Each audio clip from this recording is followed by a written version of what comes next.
Dan yang penting teman-teman sekalian, semua yang Allah dan Rasulnya sampaikan tentang surga tadi, dan itu sebagian kecil yang saya ceritakan, ini bukan dongeng, bukan saya karang-karang di sini, bukan hanya sekedar mau menyenangkan Bapak Ibu sekalian, tapi ini Allah pencipta langit dan bumi yang telah memberikan Anda mata, telinga, mulut, yang telah meniupkan ruh dalam badan Anda, yang telah menciptakan semua sistem langit bumi ini, yang mengatakan pasti masuk surga. Asal mengikuti jalannya, beriman dan beramal soleh, tiketnya akan masuk surga. Begitu pula sebaliknya, ada ancaman yang sangat menyedihkan bagi orang-orang yang masuk neraka. Neraka sebuah tempat yang sangat besar dan memang menakutkan. Ya, kata Nabi SAW, neraka itu memiliki 7 buah pintu. Dan kata Nabi SAW dalam hadis riwayat Muslim, yu'ta bi jahannama yaumal qiyamah wa 'alaiha sab'una alfu zimam. Ma'kulli zimamin sab'una alfa malak yajurrunaha. Neraka akan didatangkan hari kiamat nanti, bangunan yang sangat raksasa yang diikat dengan 70.000 rantai. Di setiap satu rantai ada 70.000 malaikat yang menariknya. Jadi bangunan yang sangat besar.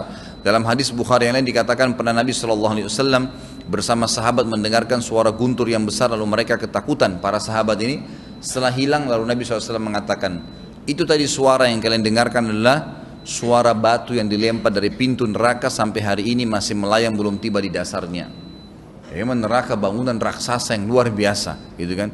Bukan penjara 1 hektar, bukan penjara yang dipenjaga oleh bodyguard atau polisi-polisi yang kejam, tapi ini dijaga oleh malaikat-malaikat yang ciptaannya Allah yang tidak bisa digambarkan. Kata Nabi SAW, kata Allah SWT dalam surat Tahrim ayat 66, ayat 6 surahnya nomor 66. A'udzu billahi minasyaitonir rajim. Ya ayyuhalladzina amanu qu anfusakum wa ahlikum nara wa quduhan nasu wal hijara 'alaiha malaikatun shidadun giladun la ya'sunallaha ma amarahum wa yaf'aluna ma yu'marun. Hai orang-orang yang beriman, ya, hati-hatilah kalian, selamatkan diri kalian dari api neraka. Yang api neraka itu bahan bakarnya dari manusia sama batu-batu.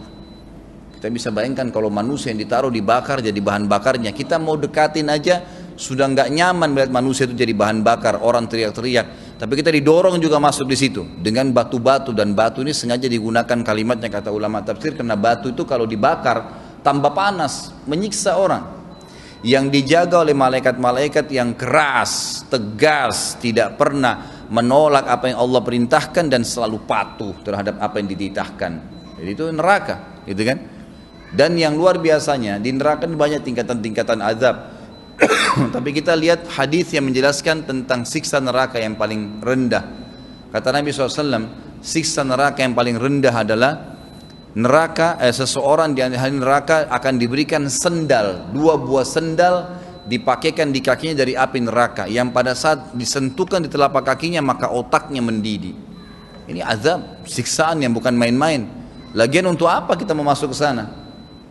Semua yang dilarang ini teman-teman sekalian baik, enak. Jangan begadang, ke bar, ke diskotik, jangan mabuk.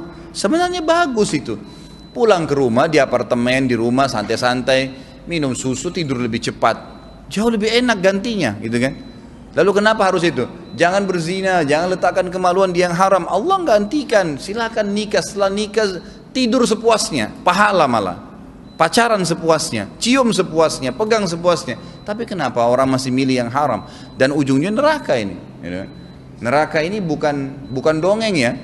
Jangan Bapak Ibu sekarang ini, soalnya banyak orang gitu masuk pengajian, masuk telinga kanan, keluar telinga kiri. Seakan-akan itu tidak akan terjadi. Ini agama yang kita bahas ini adalah panduan apa yang akan terjadi. Jadi semua jelas ini akan terjadi. Neraka itu akan sangat berat teman-teman sekalian. Terlebih lagi orang kalau sudah meninggal dunia 1 kali, kita kalau sudah meninggal nanti, maka tidak ada kematian lagi.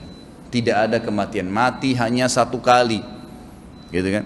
Makanya kata orang-orang kafir pada saat mereka masuk neraka atau ahli neraka, mereka mengatakan, ya laitaha kanatil qadiyah ma agna anni maliyah halaka anni sultaniyah, gitu kan?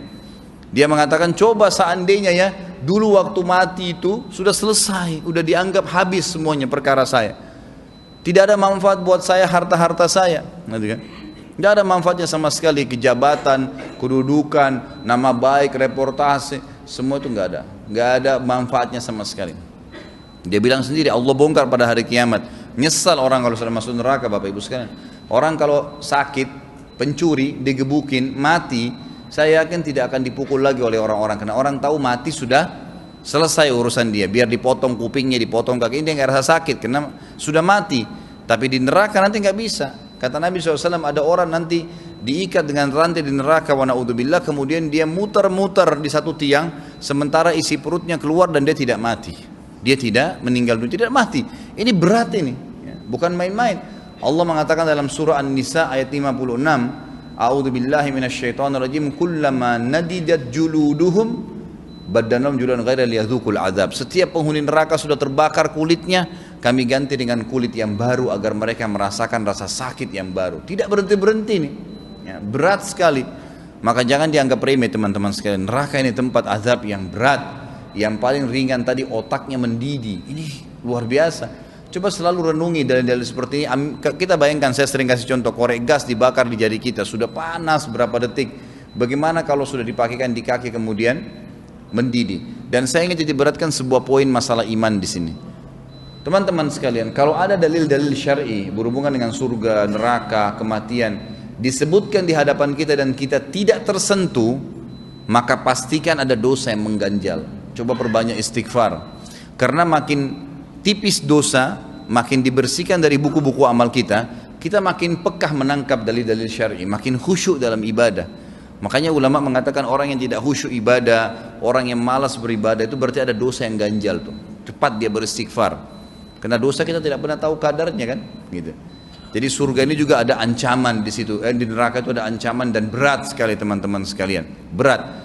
Cukuplah firman Allah Subhanahu wa taala, A'udzubillahi minasyaitonirrajim, yauma inda rabbika ka'alfi sanatin mimma ta'uddun. Satu hari di sisi Tuhan kalian adalah sama dengan 1000 tahun waktu kalian di dunia. Jadi kalau waktu kita masuk, seseorang na'udzubillah masuk neraka satu hari waktu akhirat, 1000 tahun disiksa, gitu kan. Ini bukan waktu yang sedikit. Dan ini pedih, sakit. Untuk apa? Hanya untuk habisin waktu malam di karaoke dan mabuk? Hanya itu kita mau pertemukan dengan azabnya Allah yang berat? Kebodohan sekali. Hanya karena kita ingin mengenal seorang lawan jenis dan meletakkan kemaluan di kemaluan mereka dengan tidak nikah, padahal nikah bisa. Kemudian kita terima azabnya Allah hanya karena mau mengambil sejengkal tanah, ya, 2 jengkal tanah dari ahli waris kita. Hanya karena zalim, hanya karena ini. Lalu untuk apa kita pertemukan dengan azab-azab Allah ini? Maka ini sangat berat teman-teman sekalian.